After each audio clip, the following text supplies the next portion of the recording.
Gelombang kecemasan melanda pekerja Korea Selatan di Amerika Serikat setelah penggerbekan besar-besaran oleh aparat imigrasi di pabrik baterai Hyundai di Georgia pada awal September 2025.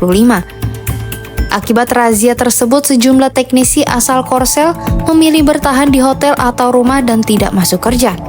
Presiden Huwon Teknologi Ken Chim menyebut perusahaan memberikan cuti berbayar untuk insinyur Korsel yang terlibat dalam proyek pemasangan peralatan di pabrik sel baterai milik Hyundai Motor dan SK On dekat Cartersville, Georgia. Chim menjelaskan pekerja memilih berhenti sementara dari aktivitas produksi. Ia pun mengatakan kepada karyawan agar menganggap kondisi ini sebagai liburan singkat setelah bekerja keras.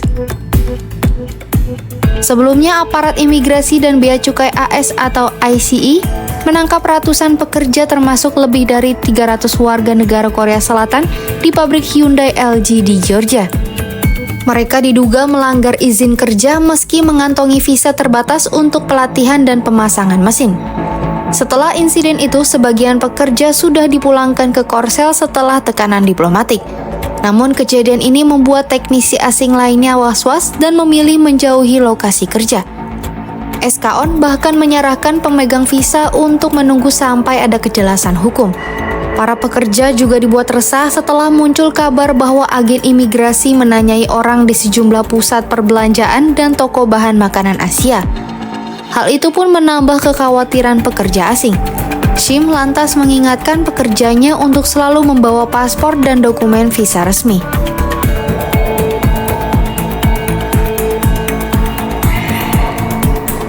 Hyundai mengaku pembangunan pabrik di Georgia mengalami keterlambatan karena ketakutan pekerja untuk kembali ke lokasi.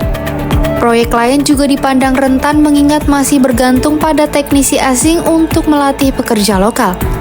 Dalam beberapa tahun terakhir, perusahaan Korsel menanamkan investasi besar untuk membangun sedikitnya 22 pabrik baterai di AS. Namun rencana tersebut terancam terhambat oleh melemahnya penjualan kendaraan listrik dan penghapusan insentif pajak oleh Partai Republik. Presiden AS Donald Trump menegaskan perusahaan asing harus mematuhi aturan imigrasi.